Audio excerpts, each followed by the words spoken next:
and welcome to Star Pubs and Bars pub food training video.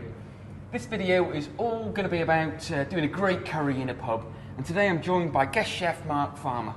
So Mark, talk me through some of the options that pubs have got available to them when it comes to a great curry. Okay, well there's a number of options they can use. They can buy in a ready-made curry from the frozen food suppliers. Manufacturing these days have produced absolutely superb curries, a variety of flavours, quality meat, quality sauces, and it just offers tremendous convenience for the simple pub. Pouch, isn't it, in the hot water, jobs are good, and yeah, that's correct. A good solution. What else is available? If you've got the know-how, you can make your own using your own compound ingredients, such as the spices, mixes and pastes, which obviously is more skill-orientated and more time-consuming. Or you can use a ready-made paste product, which is what we're going to do today, and work with that and then build up your own profile to the curry as you see fit. Sort of building your confidence, kind of a middle of the road between really high skill and the pouch product. Correct. Right? Great. Correct. Okay. And doing it that way, it gives you an opportunity on your menus to market it as in-house. Yep. So for the customers, they've made it on site. And also it gives you that level of greater consistency for your end product, so it's delivered time after time to the same standard. Cool, sounds interesting. Well, talk us through some of the ingredients and what we're going to do with the dish today. Okay, well we've got a number of ingredients that we're going to use. I'll start off with the fresh stuff first. We've got fresh onions, we've got a selection of peppers there, red, green and yellow. We've got some chopped plum tomatoes. We've got some stock and we've got fresh chicken. Now the chicken, in this instance, we're going to use breast chicken meat, but you can also use a mixture between thigh meat and breast combined. The good thing about the thigh meat is the fact it will give a nice richness to the chicken flavour. And some additional margin, I guess. Absolutely, as well. Yeah, absolutely. Yeah, no, great. But, we've also got some tomato puree that we're going to use, general seasonings, we've got a little bit of sugar, and then coming on to a main ingredient that's going to give the flavour profile, this is what we're talking about as a convenience bought-in ready-made paste. Now you can buy these in lots of different flavour profiles. The one we're going to use today is a Balti paste, which is a medium spiced paste, and that works particularly well. Great, and a couple of herbs here as well. Yeah, the final touches associated with curries, obviously the main one is coriander. So we've got some chopped coriander that's going to go into the dish as we finish, and then we've got some picked coriander that we're going to use to decorate the dish as well, to make it a little bit more eye appealing and also encourage that authenticity. Great. So the build for the curry and the kind of using the raw ingredients here, is this something that will be done to order or something that could be done in advance? No, you would do this in advance. First off, you would marinade your chicken meat. So all I've done here is I've taken some fresh chicken breast. We've cut this up into a dice, maybe a 20mm dice size, because when it cooks it will reduce down in size. And I've mixed that just with the plain paste. That's all that's gone in there. You make sure that the meat is fully coated and tumbled in the paste, and you can do that 24 hours in advance, so the chicken starts to take on all of those flavours that have been incorporated into our paste. Great, so as simple as in a bowl, paste on, cling film in the fridge, let it marinade, and then we're going to do the prep for the dish. Absolutely. Okay, so planning your curry and your production of your curry, do this 24 hours in advance. Cling film it, pop it in the fridge, keep it chilled, it's good to go. All right then, we'll take it away. Let's see how we go. Okay. So then to make the actual curry itself, we're going to put some just some vegetable into a pan, bring that up so it's nice and hot. Then what we're going to do first off is we're going to fry off the onions and the peppers, and we're just going to start the cooking process for the onions and the peppers.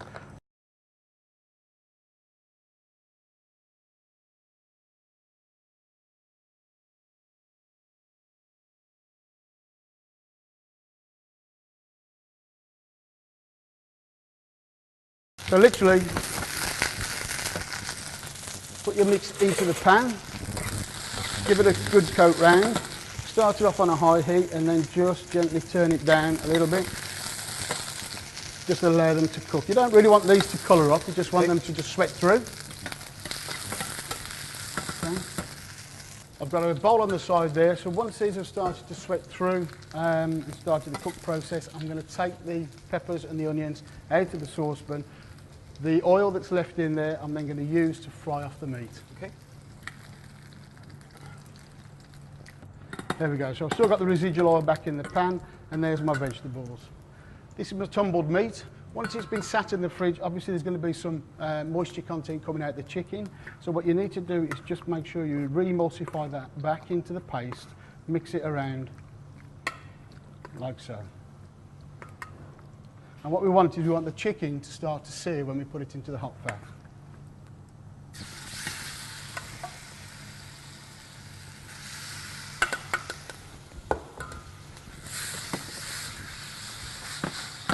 So just move that around the pan so it starts to seal off.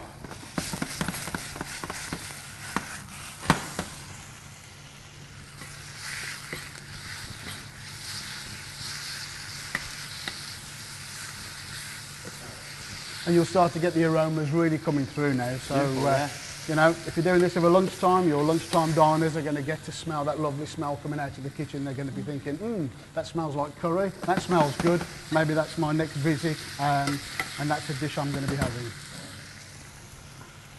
Right, so what's going on in there's quite a bit of sticking going on there, Mark. Just talk us through that. Yeah, well, the sticking is nothing to be frightened of. You've got your heat at a medium level.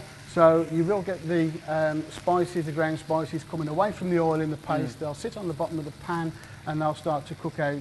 It's nothing to be worried about. We want to use that and we're going to lift that through the process of further cooking.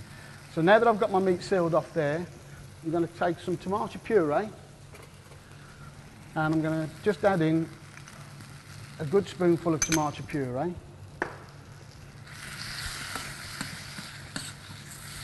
Just stir that into the chicken like so. What the tomato puree does, if you just add standard chopped tomatoes, there's a lot of water in there. The tomato puree adds depth and richness to the sauce. So we're just going to coat our chicken in the tomato puree. That will bring off some of the residual. Then what I'm going to do is add a little bit of stock.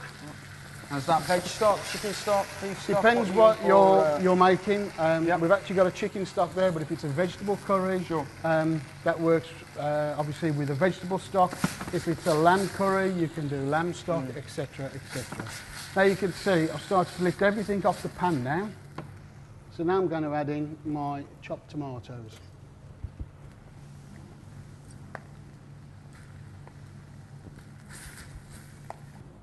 This is probably enough for about sort of 2 people, isn't it? But two if portions. you were in the kitchen, you wanted to do 20 portions, 40 portions, depending on how big you were. It's the same process, I take it. Yeah. It is indeed, and what you would work on is probably 100 grams of raw meat per portion. So that gives you some ratio of how many portions you'll be looking to make relevant to how much chicken you need to bring in. So there we are. So that's all mixed in. We're just going to bring that up to the bubble. You can check your consistency. You want to be able to have a nice pouring sauce because the accompaniments we're going to be putting with the curry, we've got rice in there which is going to absorb. We've got naan breads, so we don't want it to be too tight in terms of a sauce consistency. And if need be, just top it back with a little bit of stock.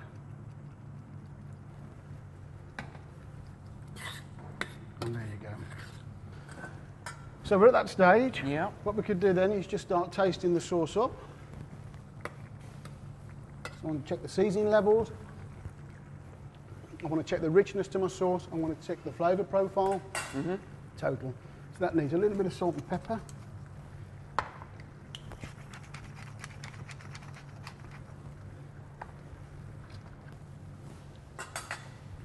We're now going to go back to our lovely peppers. So now we can add in our vibrant colours. Here. And then we can just turn those in. So they haven't gone soggy, they haven't gone soft. They haven't gone soggy, absolutely. Now if you're making this in advance... colour and it looks great. you're going to make this in advance, then obviously the peppers and the cook process is going to be even further. So we just want the peppers and the onions to be at the bite, so the final cook is still going to deliver some kind of texture to our peppers and onion. So there we've got a base sauce for our curry. If I'm thinking that the spice level's a little bit harsh, what you can do is just take a little bit of sugar and just drop some sugar in there, and I'll let that cook down. And what that will do, that will just give it'll bring the flavours together and just soften some of those harsher flavours and make it more of a together flavour profile. So you don't get a heat at the back and then the rest of the flavours. It'll just blend it all together. The sugar's a nice component to add in. Good tip. And then I'm going to finish off with some fresh chopped coriander. And I'm just going to turn that in. I'm going to take this off the heat now. For me, the sauce is done, the curry's done. Great. I've just folded in the coriander, so that's done. Great, so we take that off, cool it down, pre-portion it, and it's ready to go. Absolutely. So what options would the pub have to regenerate it once it's been pre-portioned down? What would they do? We've got a number of options. If they've got lots of stove space and they've got lots of staff and they've got lots of time, they can put a portion onto a pan and reheat it on the stove and do all the flare bits. If they're not that lucky and haven't got that luxury available to them, they can either put it into microwavable portion pots, put a lid on it, date label it, into the chiller, and then regenerate it through the microwave, or they can put it into pouches, which actually gives them another opportunity, because instead of tying up microwaves, they could just take the pouch out the fridge, it's all sealed, just drop the pouch into a pan of boiling water, and that will regenerate, and that will take on average for a 350 gram portion around 12 to 14 minutes. The beauty is you can do it from frozen in that format without compromising the sauce consistency or the quality of the chicken. And actually, I guess if they were doing a curry night and they were anticipating really high volumes of curry sales, then they could even put the pouches in a little bit earlier and hot hold them ready for absolutely. As long as they work on temperature and time and it's safe, they can have a bank of curries done, so the service can be much more swift. Brilliant. And also, it's a very clean way of doing it. Cut the pouch open and away you go. If you are going to use pouches, what I would say is just give the pouch a shake first, a little bit like what we've done with the chicken at the front end of there, just re-emulsify all of the liquids back in. Great stuff. Well, I'm quite keen to see some different presentation styles for the curry. So perhaps if we did like a value food presentation and a more premium, using some different crockery. If you want to come over here and we'll have a look at it. Okay.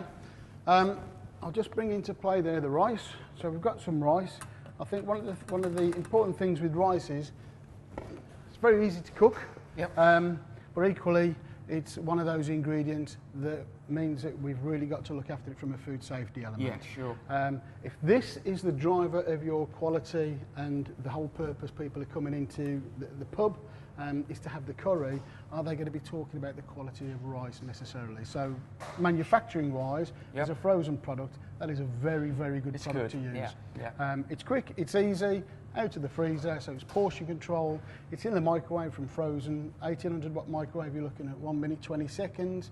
Cut the bag open and then pour the rice into the serving. And you haven't got to worry about sort of cooling you haven't got the safety elements to worry about, getting rid of it in 24 hours. I'd agree. That's a great solution. Okay, good. So what we're going to do then for presentation wise, if we take a value or a community pub offer, traditionally we would serve it rice separate. Everything becomes separate. Most people have then got another bowl, and the comments that I get back is, I've got to tip me curry into me rice. I've got all these bits of crockery to deal with before I can get into the main event. So the idea here would be put the rice into the bowl and serve the curry on top. And then put your accompaniments to the side. So that's where the convenience comes in. They can pick at the accompaniments and still tackle the main event, which is the curry and rice. So that's a couple of mini naan breads, teardrop naan breads, just going in to warm through for what? How long? Well, from a defrosted state, they literally take 30 seconds, 40 seconds to heat through. Not long at all. Yeah. They're small surface area, they're quite flat, so as long as the oven is around 220 degrees C, which it normally is in the kitchen, Yeah. during the service time, you're talking 30 to 40 seconds really. Nice one, yeah. So, if we take our rice, this has just been pre-cooked, cooled, and then I've just reheated it in some simmering water. Yeah.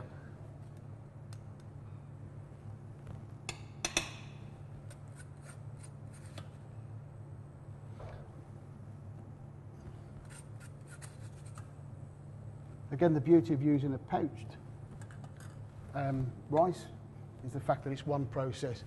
Out of the microwave, cut it open, pour and go. Shame we haven't got a microwave in this kitchen. So we haven't got a microwave in this kitchen. Okay. So now I'm going to get my curry. And what I want to do is I want to show all the ingredients that I've got with that curry. And especially the things like the chicken, because that's where people can associate value to the dish. So by all means build it up, but then make sure you've got some of the chicken sitting on the top, like so. I'm going to take a couple of poppadoms. Poppadoms are very easy to do. You can do these in advance as well, so you can cut down your workload during the service, which is the important time. They can be deep fried, or you can do them in a microwave. And going back to a commercial microwave circa 1800 watts, they'll take 19 seconds in a microwave. So what you would do, instead of doing them for individual customers, do them up in advance, airtight container, and they'll be good for 3 days. Great.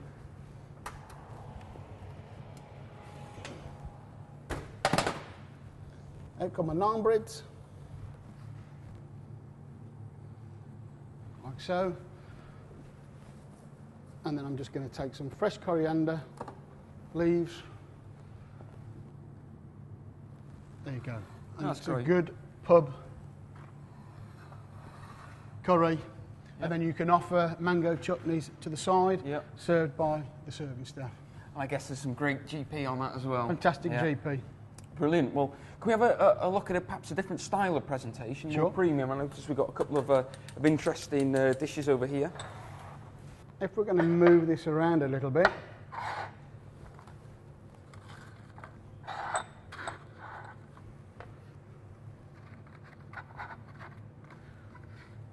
for our more premium spend, we're going to add some mango chutney. We're going to add some yogurt and mint and cucumber dressing. This is just freshly made, just Greek yogurt, fresh mint and finely diced cucumber, which again is quite a nice refreshing touch to the curry. And then we're going to add some onion salad,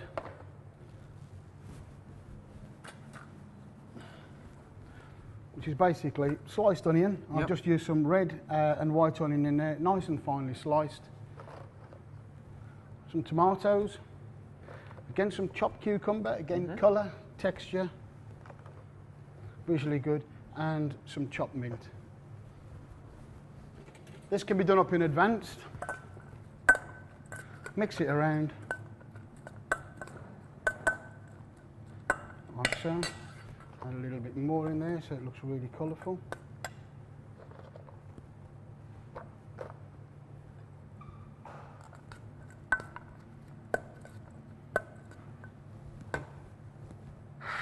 And then we just take our pot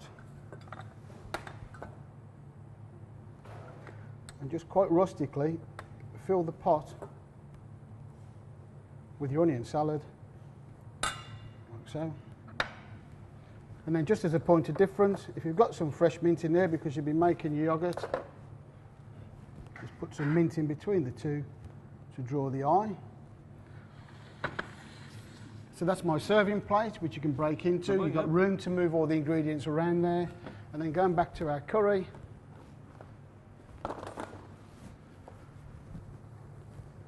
same principle again.